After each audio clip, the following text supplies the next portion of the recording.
I'm representing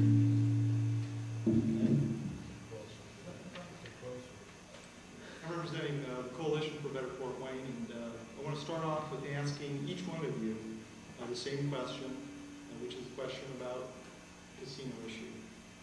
The Coalition for Better Fort Wayne consists of a variety of people and organizations that see potential in Fort Wayne, and we want good for the city. But we also do not want mistakes to be done in the city or poor choices made on behalf of Fort Wayne. As a coalition, we have been concerned about a casino being brought to Fort Wayne. We believe this would be a mistake. We do not see evidence that a casino would improve the economy in the long haul. We have concerns that a casino would increase the social problems we face in Allen County, but this is our views. Many of the people who will be voting for you enjoy going to casinos. Others believe a casino would bring economic opportunity to Fort Wayne without significant social problems. Considering the views of the voters, describe your position on a casino type of business coming to Fort Wayne, both the economic and social impacts.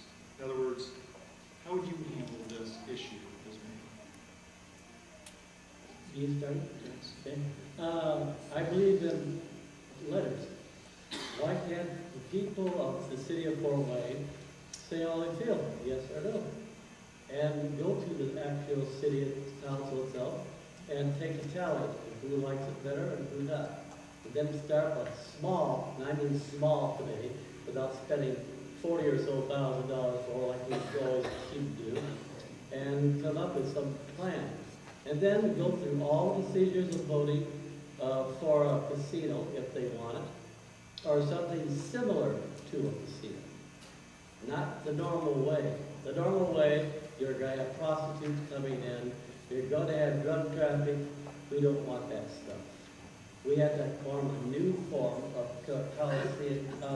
casino party to have it for extra money. Maybe have a drawing for so much money.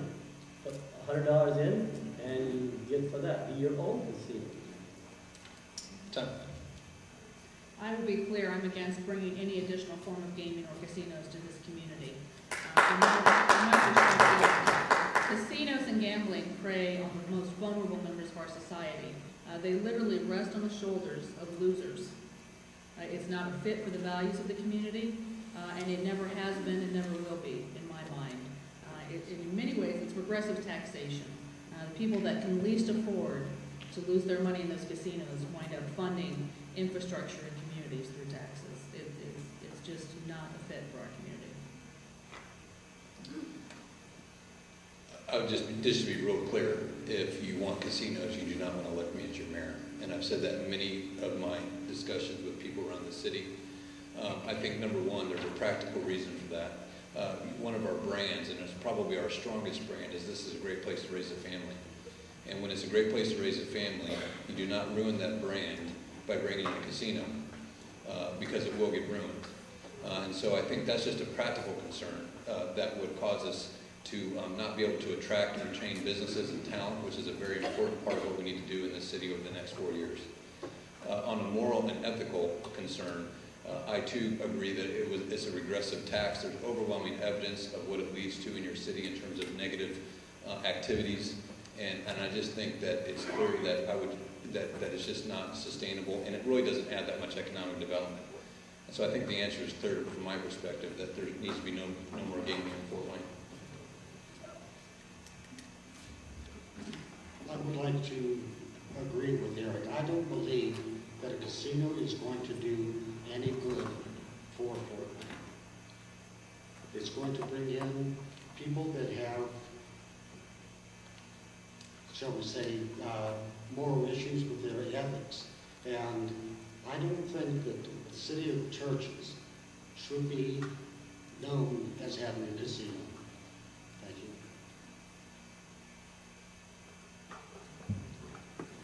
Well, in 2003, when I was in the Democratic primary against Graham Richard, I was wanting to get the One River Boat license and bring it here. But since that time, seeing that the people of Fort Wayne don't really want this, and we do have plenty of gambling all around us now. People want to gamble Cincinnati, I don't think it would be worth our while to even consider having a casino here anymore.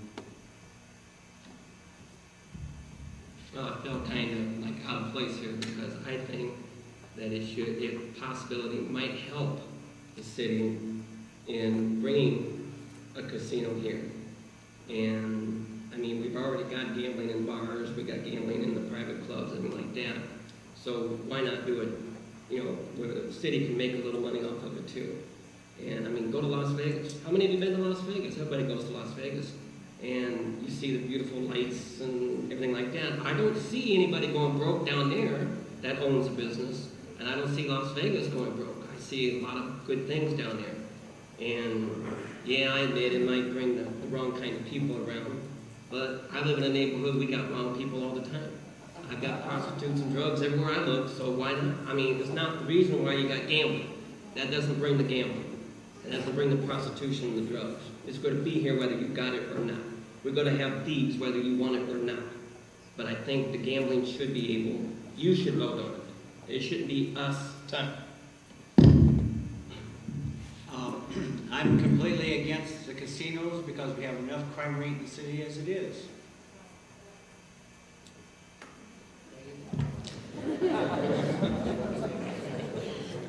As I said before, I take being a public servant very seriously. I brought the studies tonight that our current mayor paid for in the first year of his administration. It cost over $100,000, and they are unbiased, and they show that there's no merit to having casinos or any extending gambling at all in the city. I did a lot of research on this to thoroughly examine, because as you know, that was a very controversial issue the first year I was in office, and those are the kinds of things you learn. You have to do the research to make sure you're educate yourself on these issues. We understand how much we've wasted already looking at this issue. This doesn't bring any economic development to the city, and there are only negative effects that are affiliated with extending gambling or casinos in the city of Fort Wayne. But that's why we need a Republican mayor, because this mayor paid these lobbyists and these task forces and these groups for several years to make these studies, and I'm sure if he's elected again, that would be an issue he would like to pursue. Thank you. Thank you all for your answers. I'm going to go now to questions that were submitted, and Terrence, I'll start with you. This question is this something that has finally been squelched, or will this come back to life this year or next? I can't understand what you say. I'm sorry. Is this something, this casino issue, is this something that has been finally been squelched, or will this come back to life this year or next? Remember, 30 seconds, Candace, please. Out north, there is a company that deals with horse racing. It's less gambling right already in Fort Wayne, and so it still has to be studied again, but by the people for a change instead of committees. I'm against committees, pretty high.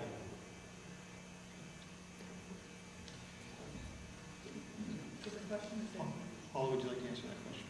Sure. I think it depends entirely upon who we elect as mayor. It's not going to go away if we leave Tom Henry in office. And if we elect a Republican, I suspect it will. Okay. Eric, I have another question for you. Is bringing a casino to Fort Wayne an issue that should be decided by a public referendum? If you believe so, should the referendum include all of Allen County or just Fort Wayne, if this kind of issue were brought up? Well, first of all, I think, there's a lot of state influence on this decision, and the state legislators made it clear that they're not for more gaming. So let's just, start with that. But having said that, I'm not a big fan of leaving these kind of issues to referendums. I think that's why you elect leaders, and leaders make decisions that are best for the city based on, a lot of data and information that they gather, much like Liz shows, and I think it's very important that you understand and elect leaders that will do that kind of research and make informed decisions. Thank you. Excuse me, sir, I did not hear the question. I'll repeat it then. Is bringing a casino to Fort Wayne an issue? I'm sorry, I still can't hear you. Is bringing a casino to Fort Wayne an issue that should be decided by a public referendum? If you believe so, should the referendum include all of Allen County or just Fort Wayne? Again, I didn't hear you. Okay. Is bringing a casino to Fort Wayne an issue that should be decided by a public referendum? If you believe it should be decided by a public referendum, should the referendum include all of Allen County or just Fort Wayne? Yes, I believe decisions that affect the entire city need to be voted on by the people. We should have had a referendum on the baseball park being built downtown. We didn't have a referendum on that. In all of my talking to people about that issue, I only found one person out of hundreds that were in favor of it. I don't know how many people are in favor of casinos, but there are a lot of places in town where people can gamble. There are also Time's up. clubs and organizations Let's move on to the next that question. organize trips and take bus Fred, you're out of trips time. to places where they can. Fred, you're out of time. We've got to be fair to all candidates. Okay, I'm sorry. That's fine. Thank you for your answer. I'm sorry, sir, I cannot see your sign. Sorry, Charles. Thank you. That's what Starkist always says. I have another question for you. Was pursuing a casino for the Fort Wayne area a good use of resources? No.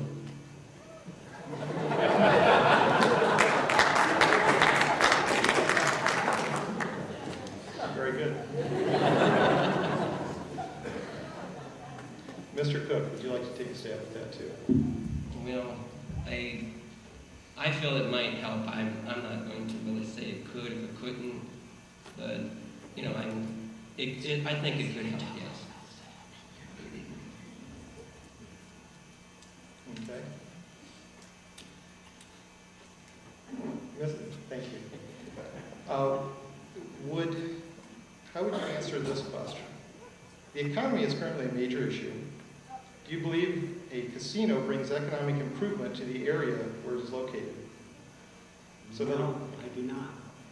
It's just like this mayor we currently have likes to spend money on consultants when he knows darn well there's a problem. We have sewers and storm drains that need to be fixed. We have infrastructure that city needs to be fixed, but still he hires a consultant for $5 million to tell us the very same thing. It should be put to the voters. The voters voted this in, the voters should have a say. Thank you. Liz? This question. I can repeat it. Was pursuing excuse me. The economy is currently a major issue. Do you believe a casino brings economic improvement to the area where it is located? No, absolutely not. The Downtown Improvement District brought an expert in from Chattanooga. They redesigned and revitalized their downtown, they're along the river, and he absolutely said, if you go for a casino, that is the last straw. That is not an economic factor. And these studies, which we spend thousands and thousands of dollars on, support that. And unfortunately, even with all that, the mayor continued to hire lobbyists to lobby the state legislator to get the casino issue to pass. So no, absolutely not. It is not an economic driver. Okay, thank you very much. And that is the end of my questions.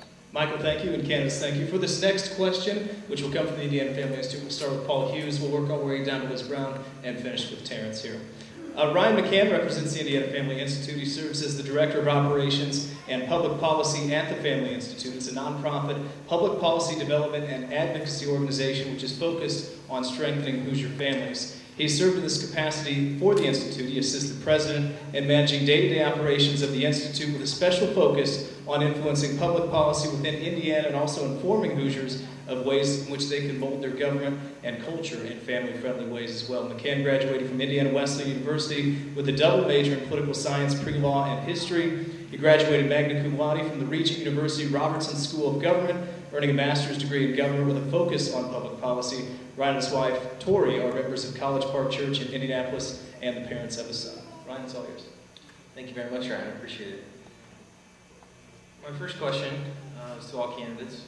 In 2002, the city code was changed to add sexual orientation as a special protected class, and more recently there have been efforts by homosexual activist groups to add gender identity as a protected class as well.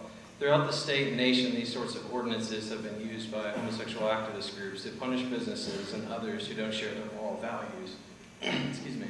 If you were elected mayor, would you work with the city council to repeal special acknowledgement of sexual orientation from city code and prevent activists from adding gender identity? Well, we all know that Tom Henry championed that code, that ordinance when he was on city council, and serves as our mayor now, so we know the answer to it for him. And I'll say that I would champion repealing it. We should not spend our tax dollars on things that violate the moral code of the city. It's pretty clear and as simple as that for me. Thank you. I'm generally not in favor of extending protected class status. I think that it does a number of things. There's a employee at will doctrine that I think is a very important follow as a free market person. And when you start extending protected classes, not only does it create moral issues, but it creates other dilemmas for people that are, even with your government, trying to hire and fire. And so, yes, I would work to repeal protected class status for those kinds of things, and also probably do my best to fight any more protected classes being created. As far as my view goes, I think the Bible very eloquently states what is right and wrong, and I do not believe in any of the gay and lesbian activities. Thank you. Charles? I would not fight to repeal it. I don't want to have anything special over what anyone else has, but I served the United States Army to protect the Constitution for everybody in this country, not someone except this person or someone except this person.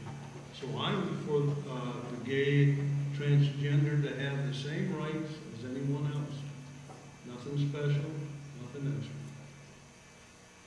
Tom?